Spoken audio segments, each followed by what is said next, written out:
Meredith Gorman here, and are you still not subscribed to Matt's channel? Well, if you're not, hit the subscribe button because he's giving out free picks each and every week. Hope you have a good rest of your day. We are back. UFC Fight Night. Lewis versus Teixeria live from Nashville. Big boys this weekend in the heavyweight division. Winner Moose could get a top 5 fight just like that. Heavyweight division very weak, as we know. Tom Aspinall looking for some new contenders. Is Teixeira that guy? We'll talk about it here shortly. I'll break down the main card like I always do. Provide free picks, leans, price talk, fades, and more. Systemsportscapping.com or link.me/systemcapping for everything me.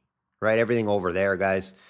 Client opportunities, records, resume, client comments, and more. NFL season is around the corner. Future market studying has already begun. If you're listening on Spotify and Apple Podcasts, where most of you guys do these days, much appreciated. Thanks for the support. Please review. It only takes about 10 seconds. If you can do that, I know a lot of you are busy or whatnot, but that would be much appreciated. Also, if you're watching on YouTube, please like the video. It does help out a ton. Week off last week, right? Week off last week. We are seeing more weeks off after big pay-per-view cards, it seems. And it's okay, right? I don't mind a week off at times, especially in the summer. In the summer, get away for the weekend.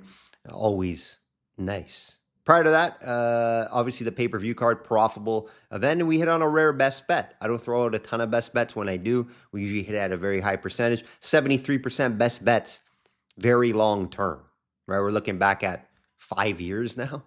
73% guys on the best bet. It was Teixeria by finish. Minus 150 was the best bet. Why pay minus 400 for him to win the fight when you know he's going to get the finish? That's how he wins fights, guys. 3 finishes in a row. And what a story Ilya has been, right? Pound for pound, best in my opinion, passing Islam. He's just doing it in more fashion and beating more legends, right? Alex Volkanovski finished him.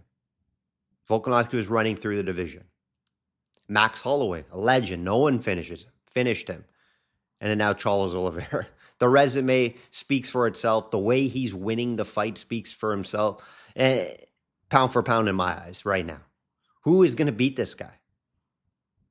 If he moves up again, maybe Islam could beat him, right? Out grapple him, uses wrestling, possibly, right? I just don't see anyone else beating this guy.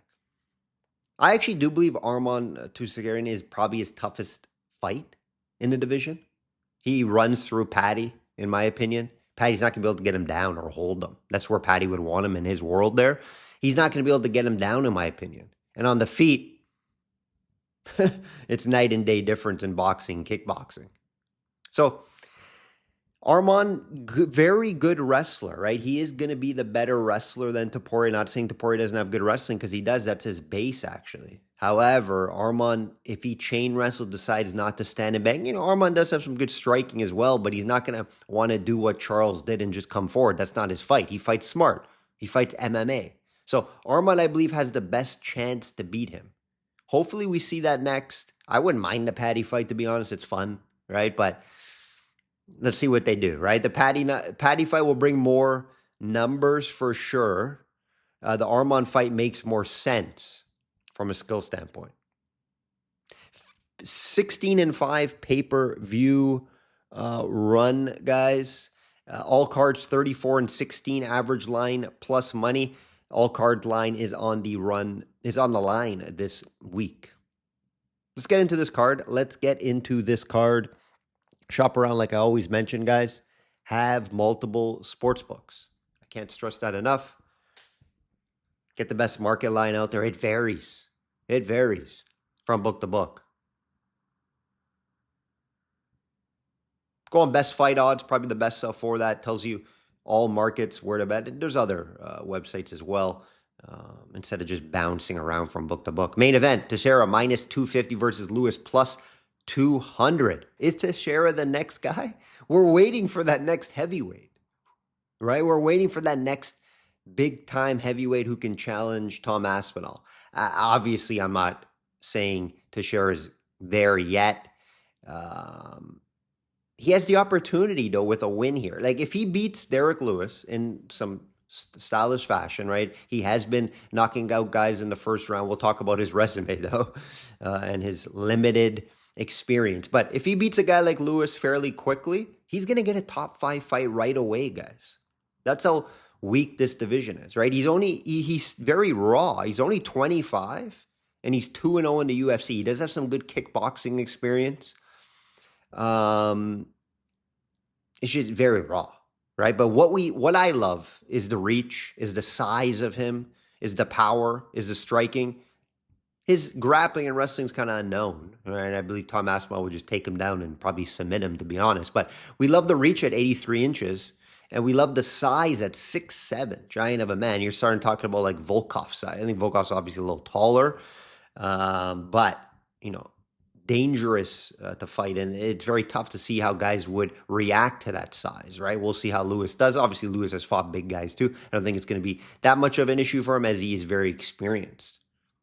Both wins also in the first round, so far so good. I like what I see from him. Is it a little bit too soon to fight a veteran like Derek Lewis? I don't know. Time will tell, right? But let's look at it, right? The question is, can he avoid the big power from Lewis? Lewis has improved the cardio, right? He knows these 5-round fights. He has to do it, so he does. And can he just hang around in the fight and find that big shot, right? If Lewis doesn't get out of there in the first or second round, maybe he hangs around, finds a big shot, right? Teixeira's been beating guys, cans, I like to say. Lopez and Tafa. Very low level,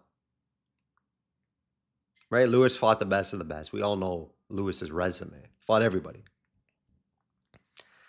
Not in his prime, though. He's 40. Now, 40 heavyweight, not the worst thing in the world. It's just tough to predict, Lewis, right? From fight to fight. How much is he into it? How is he going to match up against the guy in the power? Teixeira's going to be faster in there. Hard to see. Like, yes, Lewis could land that big shot, but that's the only way I believe he wins this fight. Is he going to land that big shot? It's always difficult to handicap Lewis fights because the odds of him landing that big shot, knock him out, is always fairly low, right? So playing Teixeira here, I believe, is the play. Just I don't love the price due to his experience. It's just not there, right? I'm not excited to bet minus 250 against a veteran like Lewis.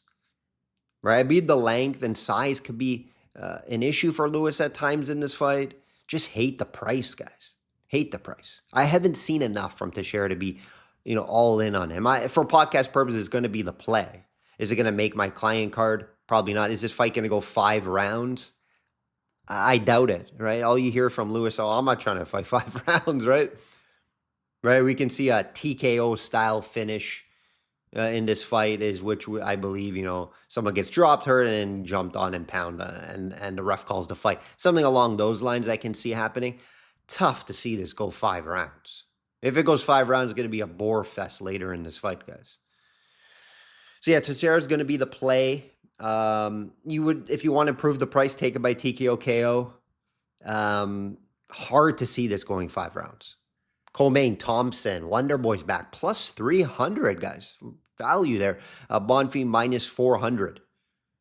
Price is inflated, in my opinion. The veteran Wonder Boy, obviously, towards the end of his career, we know how to beat him, take him down, right? Bonfim, I'm not going to say he's a takedown specialist or a great big-time wrestler. We've seen him out-wrestled in fights, but he does get takedowns. He's averaging over 3.6 takedowns per fight, guys. So he is getting takedowns. We saw him take down KS Williams fairly easily. Most people do. Thompson, yes, his takedown defense is better, but once you get him down there, he struggles to get up, right? So I can see Bonfim getting this fight down to the ground at some point. If this fight stays on the feet, let's say Thompson keeps this fight standing, Bonfim could be in trouble. You don't really know how guys are going to react to karate style. It's very hard to train for this guy. It's hard to bring in someone like Thompson to replicate his style. Very difficult. Right, so it's always very difficult to say how a guy is going to match up against a karate-style base fighter. Right? So minus 400 Bonfim, impossible to bet. Impossible to bet, even though I'm leaning his way. I'd probably lean more of a decision. My favorite bet in this fight is probably the over 2.5.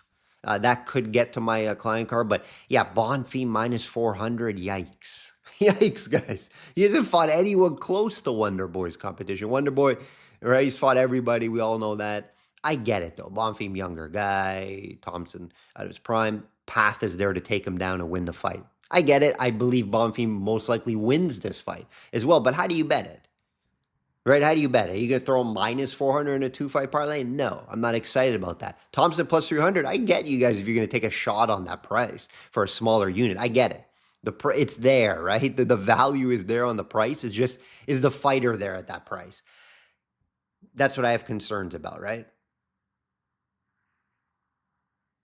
So I do believe Bonfim has some success with the takedowns at some point in this fight, and then his world's there. Maybe even find a submission, but I'm going to lean the over 2.5. I like that a little more than the side here due to pricing. If I had to look at an outcome, Bonfim by decision, maybe Thompson can hang around and last. Interesting one, though. Interesting one, though. I do believe the price is a little inflated here. Garcia, minus 125, Cater plus 105. Money has been coming on Cater, guys. Cater was about plus 120 earlier in the week. And there's value there at Cater, especially at plus 120. Now it's kind of gone. Garcia's getting a huge step up here, right? Fighting guys like Nelson, Choi, Costa. And yes, he's finding ways to win against those guys. It's a little lower level than Cater, though. Now, Cater, what does he have left? Right after he got beat up by Max, I felt like he always fell downhill. He got beat up bad in that fight. Right now, he's losing to like guys like in his past 4 fights. Right, he's lost 4 fights in a row. Right, losing to guys like Zalal. His last fight that he won was 2022, guys, versus Giga. Chikadze. It's bad. This is bad, but this is a very winnable fight for him. Only way I could look would be the plus money on Cater.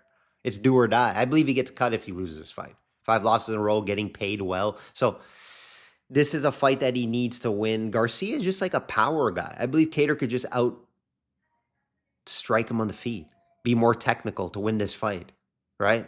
It's a good matchup for him, I believe. So Garcia is not going to wrestle. Garcia is not going to try to get his fight. It's going to be a stand and bang war. Cater could take the punishment. Very difficult to put away. Cater likes to knock out guys. I don't believe he's going to knock out Cater here. So, yeah, give me Cater plus money. Shop around, get the best price out there. If you got the plus 120, that was the play. Right now, plus 105, not excited about it. Right, not excited about it. Obviously, Garcia could win this fight.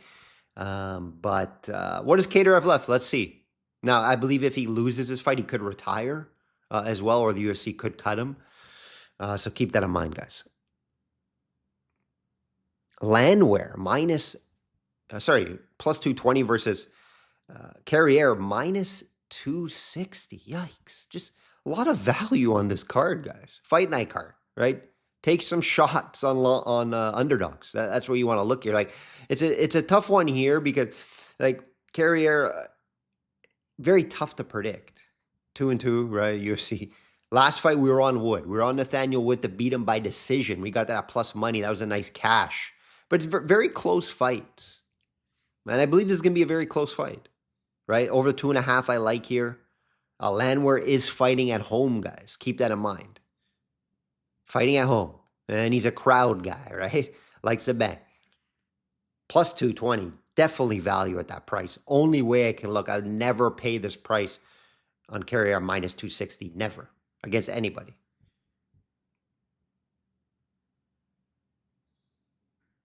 Right? I believe they match up fairly evenly. Carrier could land more, maybe a little quicker on the feet, but this is not a fight you could bet Carrier anyway. If it goes to decision, which I do believe, that's why I like the over 2.5 rounds, it's going to be probably a close decision. Right? Do you want to get involved with that? If you want to get involved with that, you take Landwehr plus 220 for a smaller unit. You don't lay this minus 260 on Carrier, right? I'll be staying away from this, guys. From a side standpoint, for the most part, if I get to Landwehr, it's a very small unit. If I get to it, but the over 2.5 does intrigue me. Both guys fairly durable. I could see it being a close fight, go to the decision. But yeah, definitely value on Landwehr. Can't bet Carrier at this price.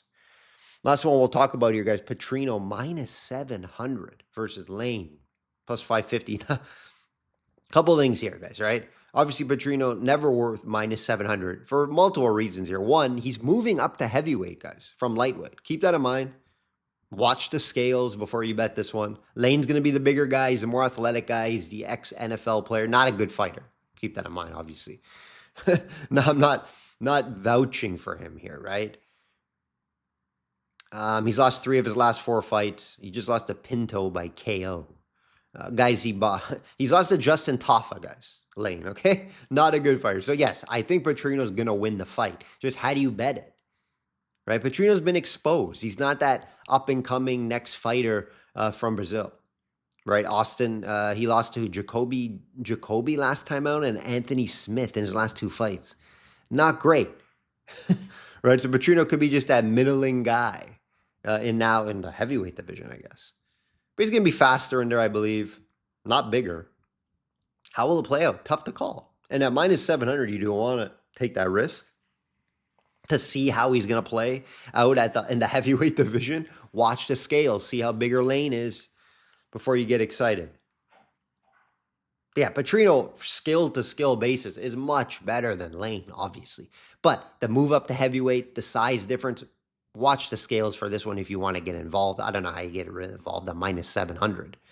And am I clear on how an outcome is going to go? No, I lean Petrino to get the finish, but I'm not thrilled about that, or I'm not confident about that he gets the finish. So stay away from this one, guys. This is an ugly, greasy one. Minus 700 Petrino is not something I want to get involved in, especially with all the circumstances around this one.